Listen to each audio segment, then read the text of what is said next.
Hello space fans, welcome to Space Command.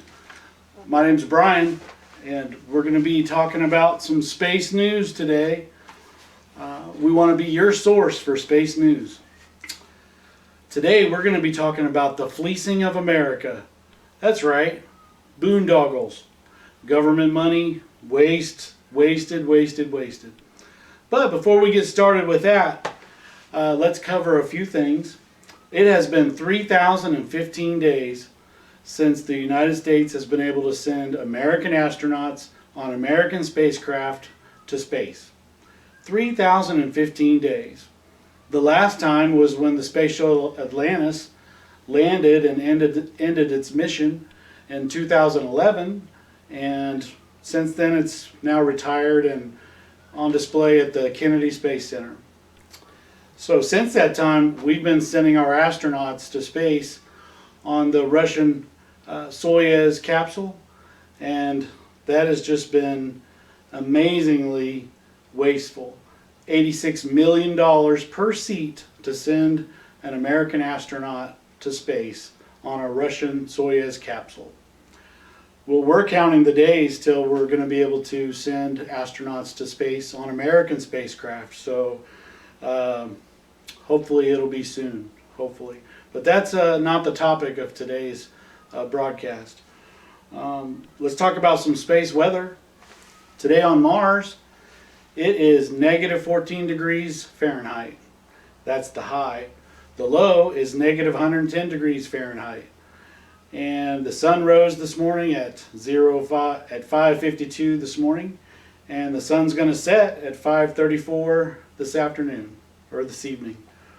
It is sunny. It's a sunny day on Mars, just like every day, and the UV radiation index is moderate, so that's not too good. Make sure you put some sunblock on, wear some sunglasses, and bring a coat.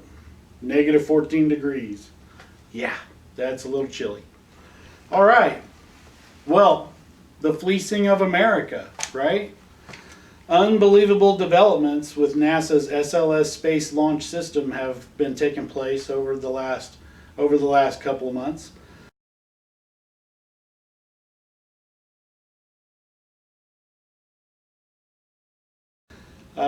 First, an overview. 9 years ago, Congress authorized NASA to develop and build the Space Launch System, which includes the basic setup of a heavy lift rocket, composed mostly of unused and used space shuttle hardware, including the engines or the rocket motors, and of course, that's going to be set up in a different configuration for this rocket, and the Orion crew capsule. And that's going to take astronauts to deep space, the moon, and beyond. The SLS also includes some other components, including a lunar lander and some other modules. President Trump's vision for NASA set an inspiring goal of using the SLS to send astronauts back to the moon in 2024. And this would provoke an inspiring name change to the mission to Artemis. Who is Artemis? Well, do you remember the Apollo program that sent the first man to the moon? Neil Armstrong walking on the moon. Well, Artemis is the twin sister of the Greek god Apollo. So the twin sister. So that's what we've named this new mission to the moon. Well, what's the big hubbub about? I'll tell you. It's not the Orion crew capsule.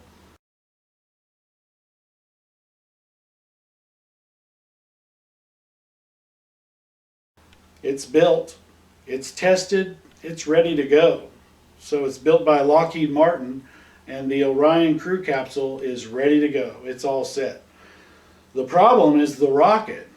The rocket that the Orion crew capsule is going to sit on top of when it's launched for its mission to go to the moon.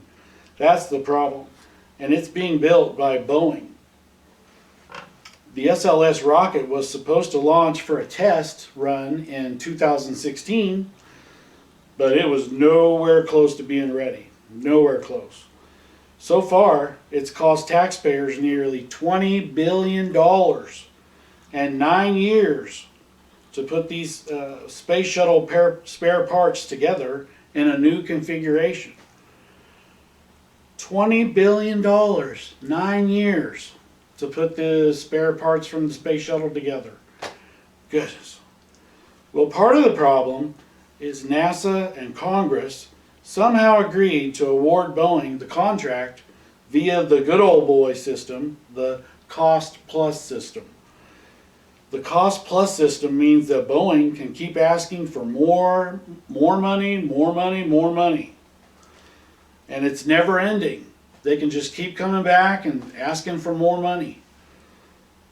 Talk about the fleecing of America. That's what we're talking about. Well, it seems that the NASA director, Jim Bridenstine, has seen the writing on the wall. And when faced with answering the president's directive to put humans back on the moon, Jim Bridenstine began toying with the idea of using a SpaceX Falcon Heavy rocket to take the Orion crew capsule to the moon. Elon Musk and SpaceX developed the Falcon Heavy without any NASA money. The Falcon Heavy would cost NASA just $90 million.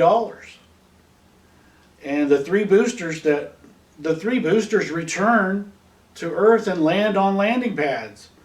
They're completely reusable. Absolutely.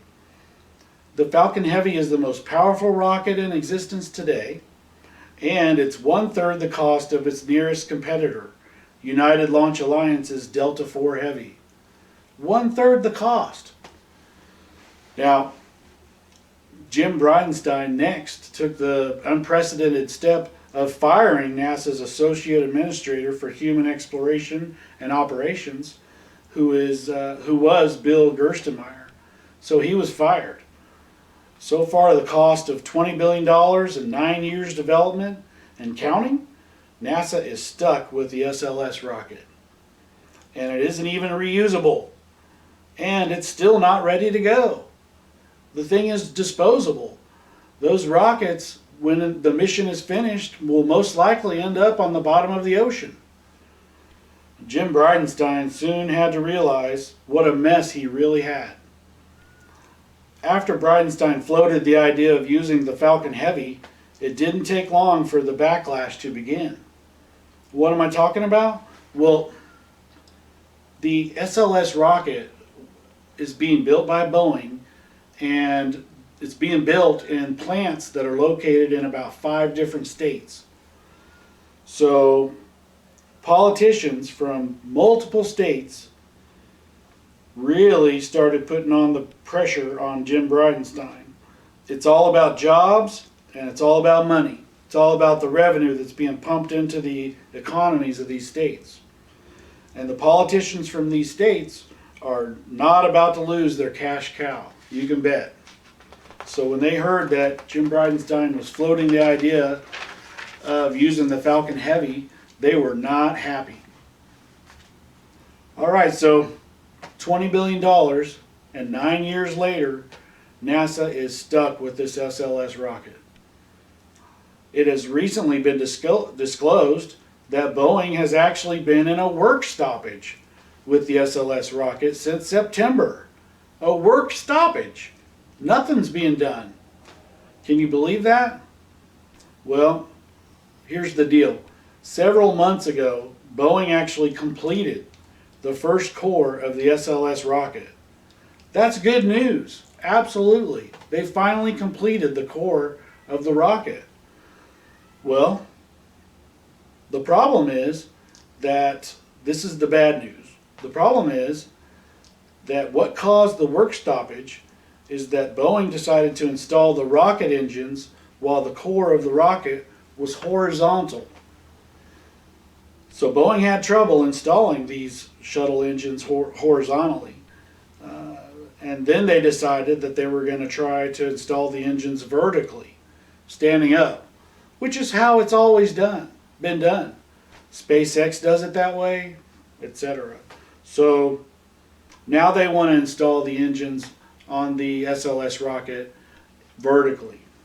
And that apparently was the reason for the work stoppage. They had to totally reconfigure what they were doing.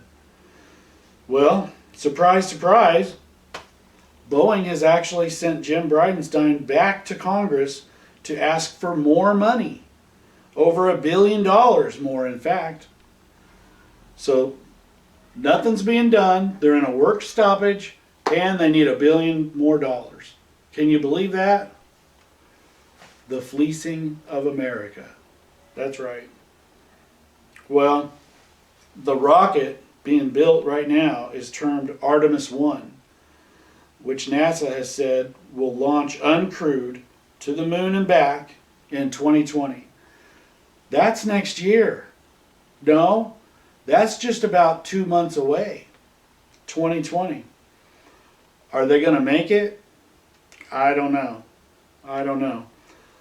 Another Boeing SLS rocket will serve as the first crewed mission.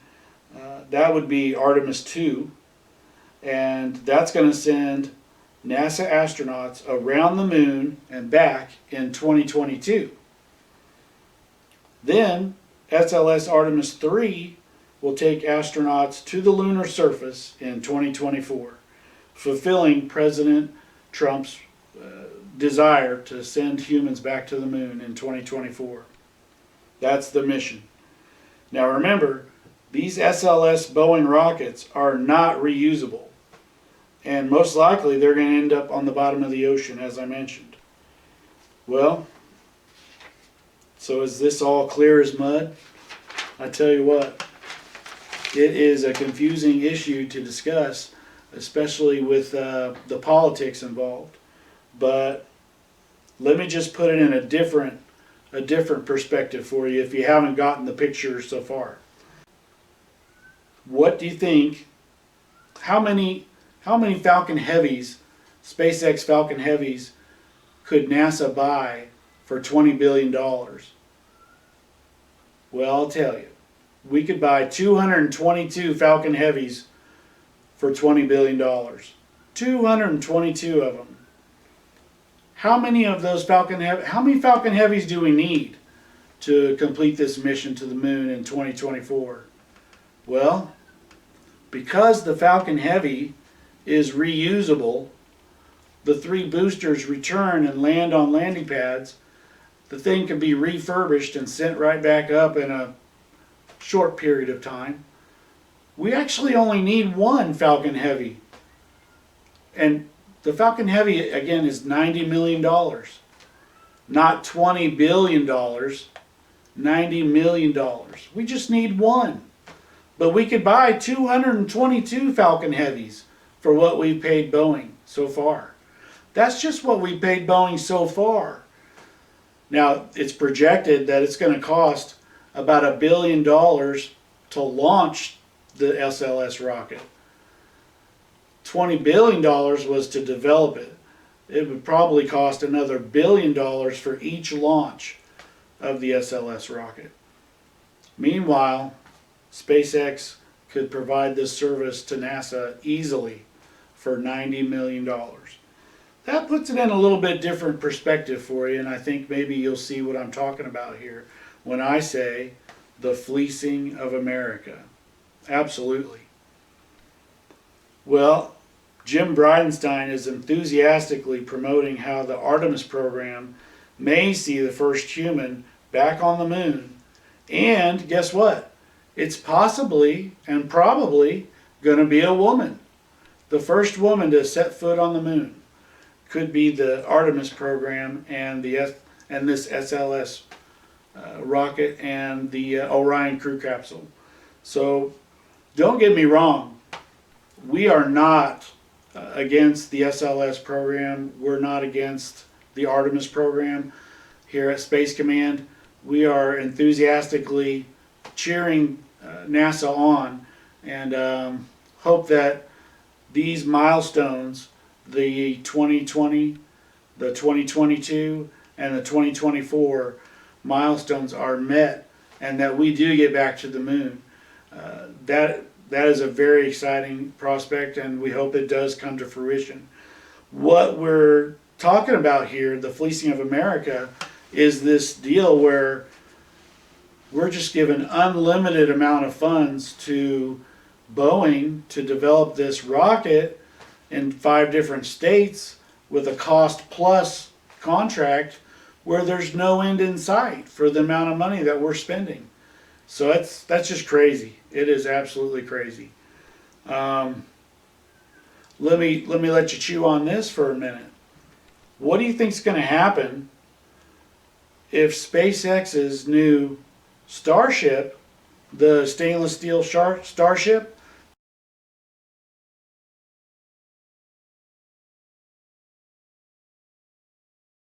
that SpaceX just started building this year and will carry 100 people per ship? What do you think's going to happen if SpaceX's Starship makes it to orbit before the very first SLS rocket makes it to orbit, which has been being built for 9 years now? What do you think's going to happen then? I think NASA will be in a near panic over this issue, and we'll have to wait and see what happens. But Elon Musk has stated that the Starship, the stainless steel Starship, will launch to orbit very soon. Very soon. So we'll see what happens. On another note, getting back to the first woman who might step foot on the moon, this just happened recently, last week, to be exact. Christina Cook, a NASA astronaut, and Jessica Meir, a NASA astronaut, just completed the first all-female spacewalk outside of the International Space Station, and they replaced a faulty battery, and they were both able to navigate their spacesuits outside of the International Space Station in 0G, the gravity of space, and replaced that faulty battery, and it was a success. So we want to wish them congratulations, the first all-female spacewalk, and that is awesome. That is terrific. Well, I tell you what, I think that's all we have for today here at Space Command. I want to thank you for joining us, and if you like this video, click like, and also don't forget to subscribe if you'd like to see more videos like this, so we can keep you up to date on space news. Thanks for joining us here at Space Command. Goodbye.